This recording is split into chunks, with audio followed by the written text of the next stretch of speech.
राधे भक्तों, आज हम कार्तिक मास महात्म की अध्याय 26 का श्रवण करेंगे, जिसको सुनने मात्र से हमारे अंदर सकारात्मक ऊर्जा का संचार हो जाता है। दाम्पत्य जीवन बंधन मंजूत मजबूत हो जाता है और जीवन में खुशहाली आती है और परिवार के आपसी संबंध भी मजबूत हो जाते हैं। और इसका कथा सुनने और व्रत का पालन करने से जीवन में सुख शांति और समृद्धि की प्राप्ति होती है। जी बोले कि इस विष्णु पार्षदों के वचन सुनकर धर्मदत्त ने कहा, प्राय सभी मनुष्य भक्तों का कष्ट दूर करने वाले श्री विष्णु की यज्ञ दान व्रत तीर्थ सेवन तथा तपस्याओं द्वारा विधि पूर्वक आराधना करते हैं। इस समस्त साधनों में कौन सा ऐसा साधन है जो भगवान विष्णु की प्रसन्नता को बढ़ाने वाला तथा उनके समीप की प्राप्ति करने वाला है। दोनों पार्षद अपने पूर्वजन की कथा कहने लगे। हे द्विश्रेष्ठ, आपका प्रश्न बड़ा श्रेष्ठ है। आज हम आपको भगवान विष्णु को शीघ्र प्रसन्न करने का उपाय बताते हैं। हम इतिहास सहित प्राचीन वृत्तांत सुनाते हैं, सावधानी पूर्वक सुनो। ब्राह्मण अपने कांचीपुरी में चोल नामक एक चक्रवर्ती राजा हो गए हैं। इन्हीं नाम पर उनके अधीन रहने वाले सभी देश चोल नाम के विख्यात हुए। राजा चोल जब इस भूमंडल का शासन करते थे, उस समय उनके राज में कोई भी मनुष्य दरिद्र दुखी पाप में मन लगाने वाला अथवा रोगी नहीं था। एक समय की बात है, राजा चोल अनंत शयन नामक तीर्थ में गए, जहाँ जगदीश्वर भगवान विष्णु ने योग निद्रा का आश्रय लेकर शयन किया था। वहां भगवान विष्णु के दिव्य विग्रह की राजा ने विधि पूर्वक पूजा की। दिव्य मणि मुक्ताफल तथा सुवर्ण के बने हुए सुंदर पुष्पों से पूजन करके साष्टांग प्रमाण किया। प्रणाम करने के बाद जो ही वो बैठे, उसी समय उनकी दृष्टि भगवान के पास आते हुए एक ब्राह्मण पर पड़ी, जो उन्हीं की कांची नगरी के निवासी थे। उनका नाम विष्णुदास था। उन्होंने भगवान की पूजा के लिए अपने हाथ में तुलसी दल और जल में रखा था।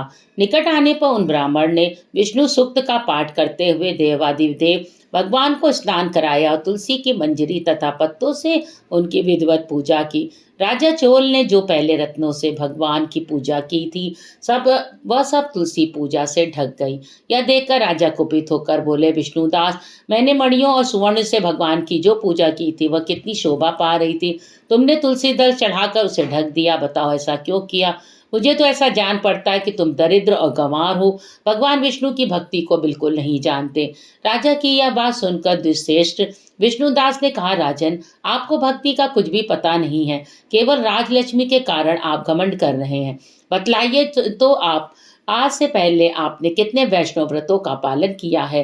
तब निप श्रेष्ठ चोल ने हंसते हुए कहा, तुम तो दरिद्र और निर्धन हो, तुम्हारी भगवान विष्णु में भक्ति ही कितनी है। तुमने भगवान विष्णु को संतुष्ट करने वाला कोई भी यज्ञ और दान आदि नहीं किया और न पहले कभी कोई देव मंदिर में ही बनवाया है। इतने पर भी तुम्हें अपनी भक्ति का इतना गर्व है। अच्छा, तो ये सभी ब्राह्मण मेरी बात सुन ले।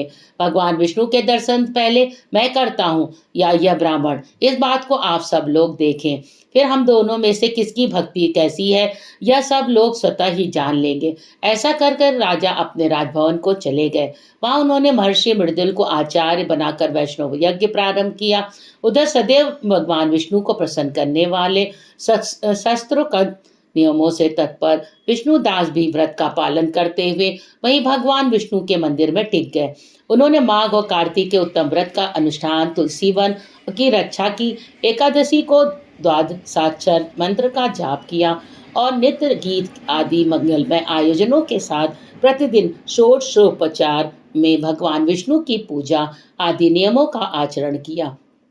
वे प्रतिदिन चलते फिरते और सोते हर समय भगवान विष्णु का स्मरण किया करते थे। उनकी दृष्टि सर्वत्र सम हो गई थी। वे सब प्राणियों के भीतर एकमात्र भगवान विष्णु को ही स्थित देखते थे। इस प्रकार राजा चोल और विष्णुदास दोनों ही भगवान लक्ष्मीपति की आराधना में संलग्न थे। दोनों ही अपने अपने व्रत में स्थिर रहते थे और दोनों ही संपूर्ण इंद्रिया तथा समस्त कर्म भगवान विष्णु को समर्पित कर चुके थे।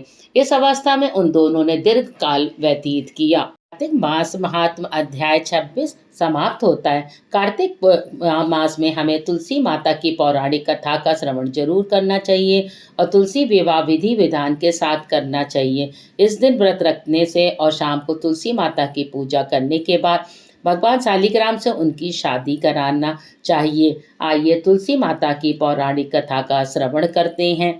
तुलसी विवाह का पौराणिक कथा इस प्रकार है। एक बार भगवान शिव ने अपने तेज को समुद्र में फेंक दिया था, जिससे एक महातेजस्वी बालक का जन्म हुआ। यह बालक आगे चलकर जालंधर के नाम से दैत्य राजा बना। इसकी राजधानी का नाम जालंधर था।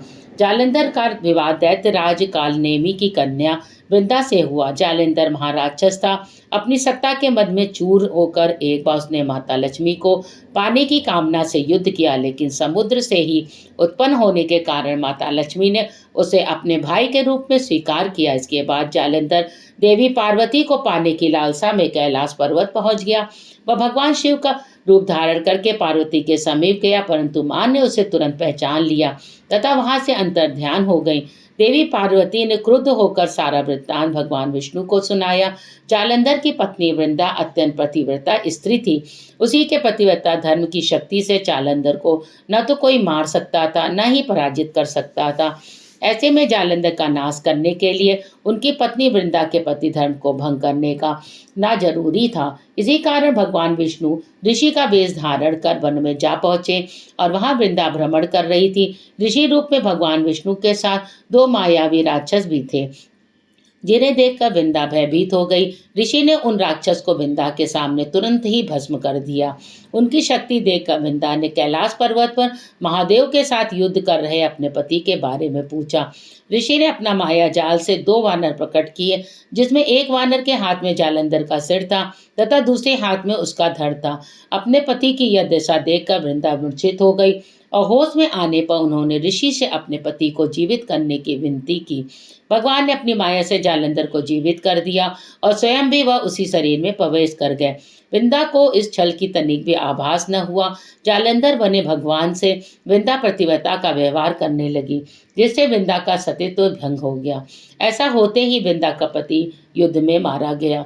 जब इस सारी लीला का वृंदा को पता चला तो उसने क्रुद्ध होकर भगवान विष्णु को हृदयहीन शिला होने का श्राप दे दिया। भगवान विष्णु ने ही अपने भक्त के श्राप को स्वीकार कर लिया। वह शालिग्राम पत्थर बन गए, लेकिन सृष्टि के पालनकर्ता के पत्थर बन जाने से ब्रह्मांड में असंतुलन की स्थिति हो गई। यह देखकर सभी देवी देवताओं ने वृंदा से प्रार्थना की कि वह भगवान को शाप मुक्त कर दे, नहीं तो सृष्टि का संचालन कौन करेगा। वृंदा ने भगवान विष्णु को शाप मुक्त कर दिया, लेकिन उन्होंने स्वयं आत्मदाह कर लिया। जहाँ वृंदा भस्म हुई वहां पर एक तुलसी का पौधा उगा। भगवान विष्णु ने वृंदा से कहा, हे वृंदा, तुम अपने सतीत्व के कारण मुझे लक्ष्मी से अधिक प्रिय हो गई हो, इसलिए अब तुम तुलसी के रूप में सदा मेरे साथ रहोगी। और इतना ही नहीं, क्या हर साल कार्तिक महीने के देव उठानी एकादशी पर जो मनुष्य भी मेरे शालिग्राम रूप के साथ तुलसी का विवाह करेगा, उसे विपुल यश प्राप्त हो जाएगा। तुलसी विवाह के बाद आरती जरूर गानी चाहिए।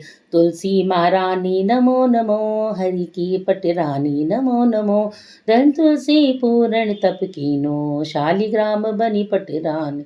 जाके पत्र मंजरी कोमल, श्रीपति कमल चरण लटपटानी, धूप दीप नवेद आरती पुष्पन की वर्षा बरसानी, 56 भोग 3600 व्यंजन, बिन तुलसी हरि एक न मान।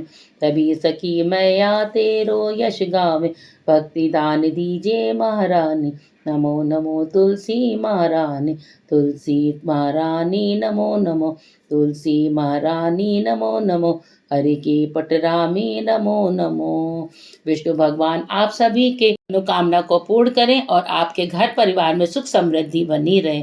आपने हमारे चैनल को लाइक सब्सक्राइब नहीं किया है तो जरूर कर दें। धन्यवाद।